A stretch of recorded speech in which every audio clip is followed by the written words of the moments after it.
Hello friends, welcome to my channel. Friends, ये जो आप डायग्राम देख रहे हैं ये है आरओ वाटर प्यूरीफायर का डायग्राम। काफ़ी सारे लोग जो हैं अपने घरों में महंगे महंगे आरओ वाटर प्यूरीफायर ले आते हैं। तो मैं उनको बताना चाहता हूँ कि आप इस आरओ का सामान ला के भी खुद भी घर में असेंबल कर सकते हैं। मान लीजिए आपको आरओ पड़ रहा है 6,000, 8,000, 5,000 के आसपास पड़ रहा है। तो आप सारा सामान लाने के बाद भी आप अगर इंडिविजुअल सामान जो भी आपकी रिक्वायरमेंट है उसके हिसाब से आप सामान ला के और अपने आरओ पे 3 से 4 हज़ार रुपये बचा सकते हैं। तो मैं बता सकता हूँ कि वो आपको क्या कैसे कैसे क्या कनेक्शन के टाइम पे हम जो है बड़े कंफ्यूज हो जाते हैं कि भाई कनेक्शन कैसे होंगे। तो आइए इस डायग्राम को समझते हैं और मैं आपको इसमें बताऊंगा कि आपको आरओ को कैसे कनेक्ट करना है। जैसा कि आपको पता है कि पाइप मिलती है इसके साथ 10 mm की शायद पाइप होती है वो, और पुश टाइप कनेक्टर होते हैं। और उस पुश टाइप कनेक्टर पे लॉकिंग क्लिप्स होती हैं। तो सबसे पहले क्या स्टार्ट होता है हमारा, सबसे पहले हमें पानी चाहिए। तो पानी चाहिए हमें टंकी वाला। तो टंकी के पानी को लेने के लिए हमें एक अपने जो नॉर्मल नल होता है, टैप होता है, उसके अंदर एक इस तरह का 3-वे कनेक्टर लगाना पड़ता है। ये वाला हिस्सा जो है आपके दीवार में चला जाएगा, यानी दीवार में जो पाइप लग रहा होगा उसके अंदर घस जाता है। और इसके आगे में हम जो है अपना नल लगा सकते हैं, जिसको हमने हटाया है उसको लगा सकते हैं यहाँ पे।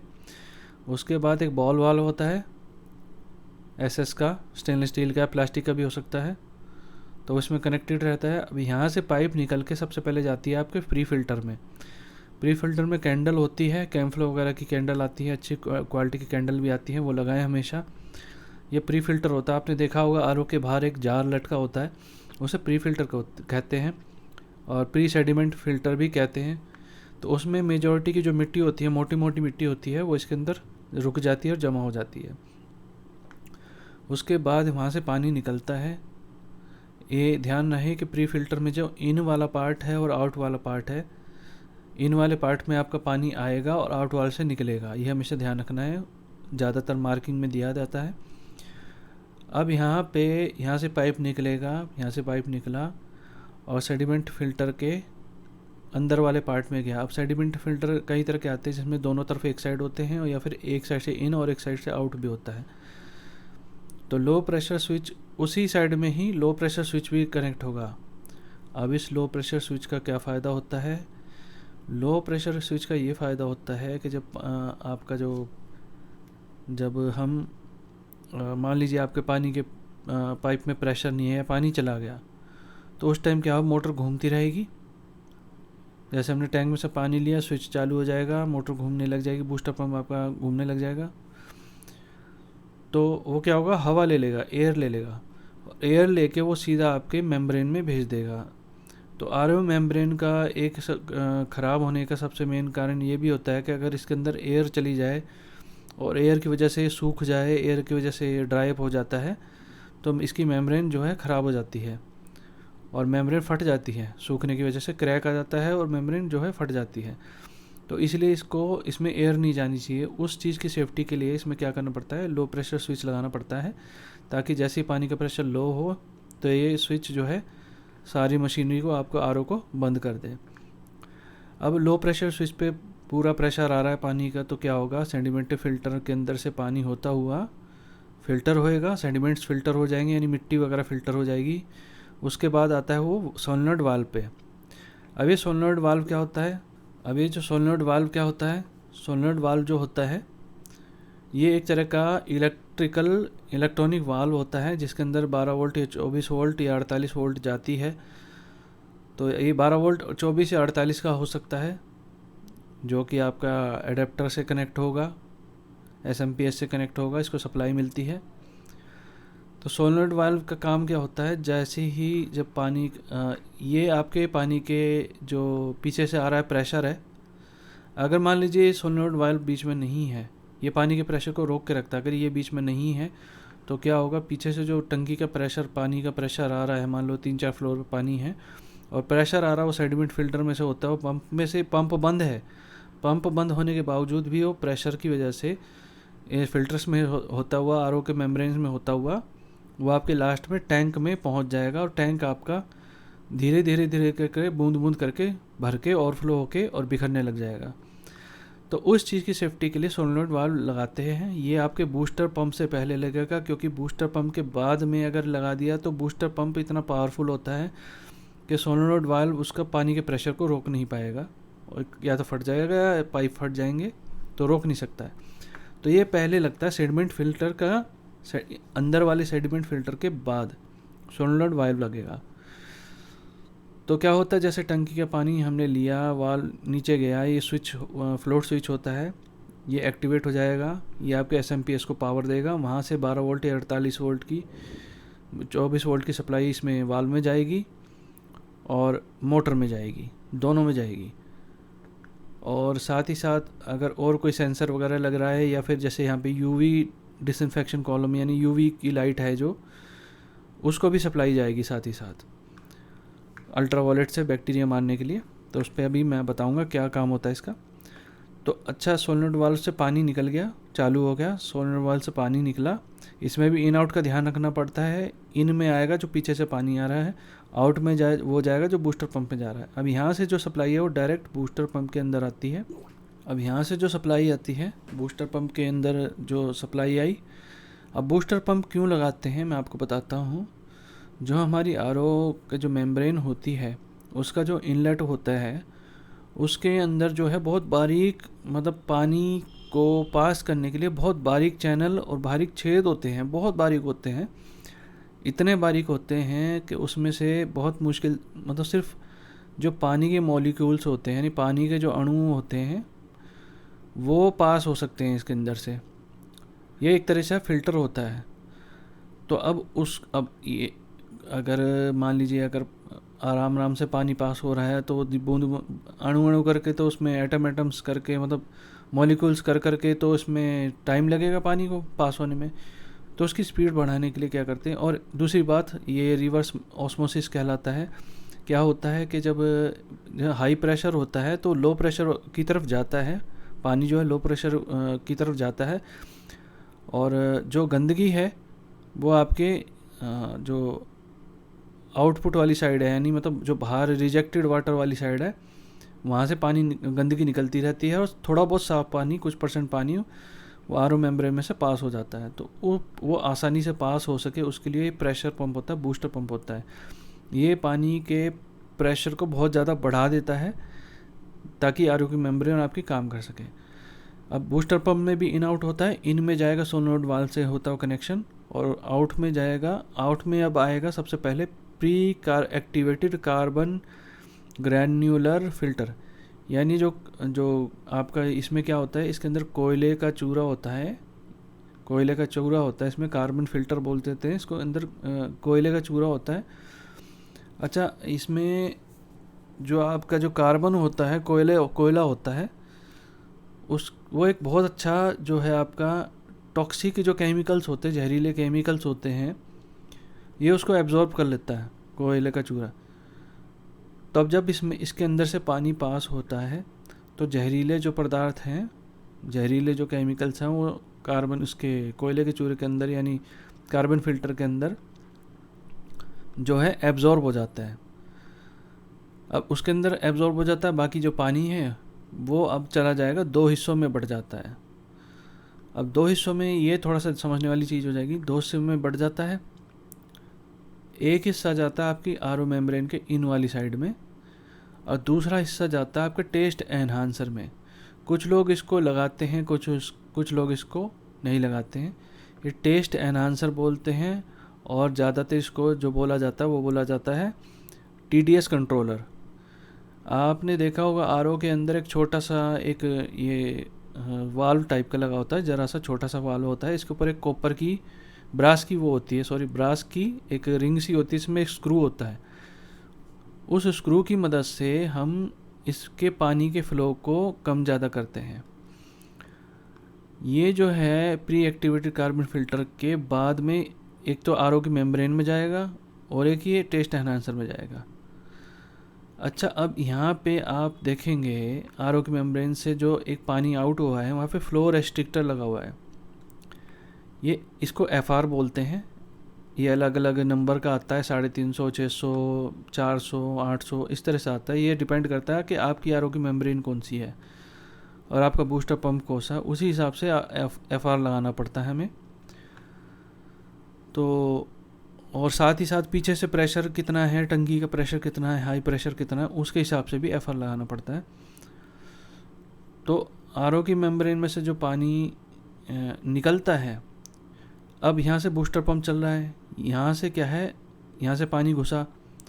अगर ये फ्लो रेस्ट्रिक्टर का काम क्या होता है, इसके अंदर एक बहुत छोटा छेद होता है, छोटी पाइप होती है, एक तरह से छोटा छेद नहीं है, पाइप होती है बहुत बारीक।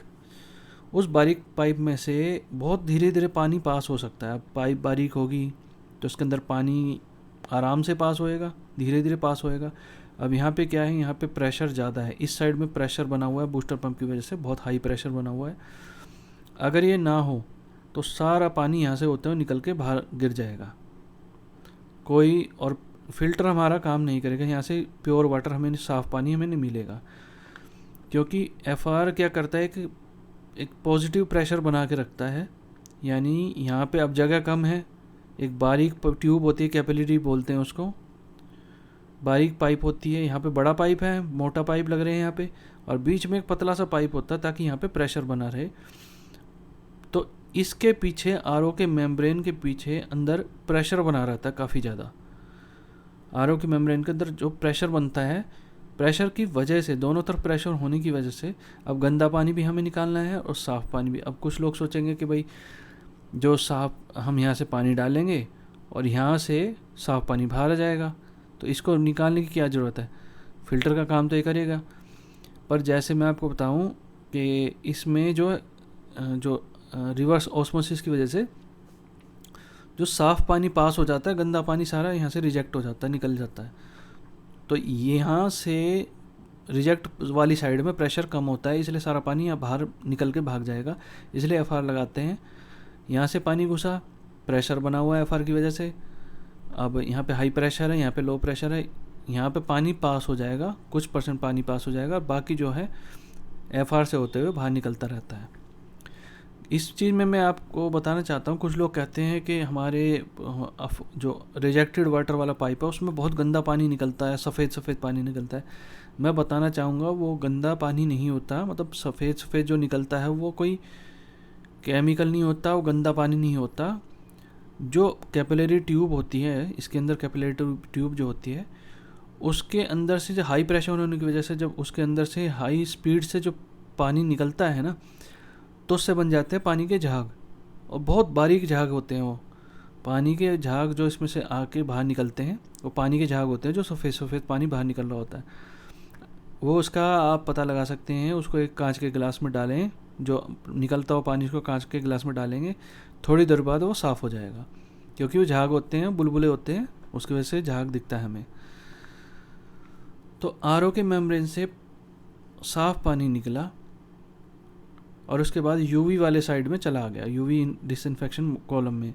अब क्या होता है, आरओ के मेम्ब्रेन में जो 100% बिल्कुल सील नहीं होता है, कुछ परसेंट हल्की फुल्की लीकेज होती है मेम्ब्रेन में भी, तो बैक्टीरिया वगैरह जो है पास हो जाते हैं, कई बार बैक्टीरिया वगैरह निकल जाते हैं इसके अंदर से। तो जहरीले केमिकल तो यहाँ से एक्टिवेटेड कार्बन में रुक गए। अब जो बैक्टीरिया वगैरह, वो कुछ केमिकल मतलब बैक्टीरिया वगैरह हैं, वायरस बैक्टीरिया, वो यहाँ पे जो है मारे जाते हैं। अब आप यहाँ देख रहे होंगे कि आरओ के मेम्ब्रेन के आउटपुट में और टेस्ट एनहांसर के आउटपुट में एक एफआर और लगा हुआ है। अब ये एफआर यानी फ्लो रेस्ट्रिक्टर क्यों लगा हुआ है, इसमें भी कैपिलरी ट्यूब है, ये इसी की तरह काम करता है, ये भी पॉजिटिव प्रेशर बना के रखता है। अब ये क्यों लगा रखा है मैं आपको बताता हूँ। अगर ये एफआर नहीं होगा तो क्या होगा, यहाँ बूस्टर पंप का जितना भी प्रेशर है, वो जितना भी पानी है ना, वो टेस्ट एनहांसर होते हुए सीधा आगे निकल जाएगा और गंदा पानी ही पास हो जाएगा, फ़िल्टर पानी जो है पास नहीं हो पाएगा, क्योंकि उसका जो प्रेशर है उसको दूसरा रास्ता मिल गया है, प्रेशर को निकलने का दूसरा रास्ता मिल जाएगा और सीधा इधर से निकल के टंकी में चला जाएगा। इसलिए यहाँ पे FR लगाते हैं ताकि इधर भी प्रेशर बना रहे, जो पानी को इधर ना निकल पाए, इधर प्रेशर बना रहे, इधर भी प्रेशर बना रहे, और जो है इधर भी प्रेशर बना रहे और इधर भी प्रेशर बना रहे RO की मेम्ब्रेन पे। तो आप चाहे तो एक काम ये भी कर सकते हैं कि जो FR है, FR को यहाँ लगा सकते हैं और टेस्ट एनहांसर को यहाँ लगा सकते हैं, ताकि फ्लो रेस्ट्रिक्टर में प्रेशर बना रहे। टेस्ट अब यहाँ पे ये लगा हुआ है तो इससे पहले प्रेशर बना रहेगा टेस्ट एनहांसर में, तो ये लीक होने के चांसेस होते हैं, इसके लीक हो जाता है ये, तो लीक होने के चांसेस रहते हैं। तो FR पहले लगेगा, टेस्ट एनहांसर बाद में लगेगा। कुछ लोग क्या करते हैं कि टेस्ट एनहांसर, इसको क्या करते हैं, टेस्ट एनहांसर में क्या करते हैं, जो ये आउटपुट वाली लाइन है और इसमें तो ये जुड़ा हुआ है, डायरेक्ट जोड़ देते हैं इसको, आउटपुट वाली लाइन में डायरेक्ट जोड़ देते हैं, और जो ये वाला पॉइंट है इसको जोड़ देते हैं या सेडिमेंट फिल्टर के बाद या कार्बन फिल्टर के जो है बूस्टर पंप से पहले जोड़ देते हैं, ताकि इसमें हल्का प्रेशर रहे, इसमें से पास हो जाए और सीधा इसके अंदर चला जाए। तो हम ऐसा भी कर सकते हैं, पर उसमें क्या नुकसान है कि जो कार्बन जो हमारा केमिकल्स हैं वो भी सीधा डायरेक्ट अंदर चले जाएंगे। अगर हम यहाँ से जोड़ेंगे इसको तो यहाँ से केमिकल वाला पानी भी, हार्मफुल केमिकल वाला पानी भी सीधा इसके अंदर चला जाएगा। इसलिए कार्बन फिल्टर वाला पानी लगा के पानी ही हम इसमें से पास कराते हैं और RO मेम्ब्रेन के तुरंत बाद इसको कनेक्ट कर देते हैं। अब इसके बाद इसके बाद जो पानी आता है UV डिसइंफेक्शन कॉलम में, यानी यहाँ पे UV लाइट होती है, ट्यूब लाइट होगी अल्ट्रावायलेट की। अब UV क्या करता है, जितने भी बैक्टीरिया होता है ना, सेल्स वगैरह बैक्टीरिया, उनको मार देता है, ख़त्म कर देता है। ये रेडिएशन ऐसी होती है जो फाड़ के उसको मार देती है। अब यहाँ से पानी पास हो जाता है, पानी पास होके अब बैक्टीरिया वायरस जो होंगे वो मर जाएंगे। यहाँ से पानी आएगा यहाँ UF कार्ट्रिज। अच्छा, UF कार्ट्रिज क्या होता है मैं बताता हूँ। वैसे तो ये मुझे नहीं लगता कोई कामयाब चीज़ है, क्योंकि मुझे नहीं लगता इतनी स्पीड से। UF कार्ट्रिज क्या होती है, इसके अंदर जो है जो आपके कुछ परसेंट जो आपके ये मेम्ब्रेन से हल्की फ़िल्टर होती है, ये मेम्ब्रेन से हल्का फ़िल्टर होता है। तो ये आप ना भी लगाएं तो भी चलेगा, कोई दिक्कत वाली बात नहीं है। अब कुछ जो केमिकल्स बच गए हैं उसको पोस्ट कार्बन फिल्टर में से पास कराया जाता है, ताकि जो बचे कुछ केमिकल्स हैं वो भी एब्जॉर्ब हो जाएं और सीधा टंकी में आपके पानी, साफ़ पानी आए। तो अब इसमें हम क्या क्या, अगर हमको सस्ते से सस्ता RO बनाना है तो हमें क्या क्या चाहिए होगा। इतनी सारी चीज़ें लगाने की ज़रूरत नहीं भी है।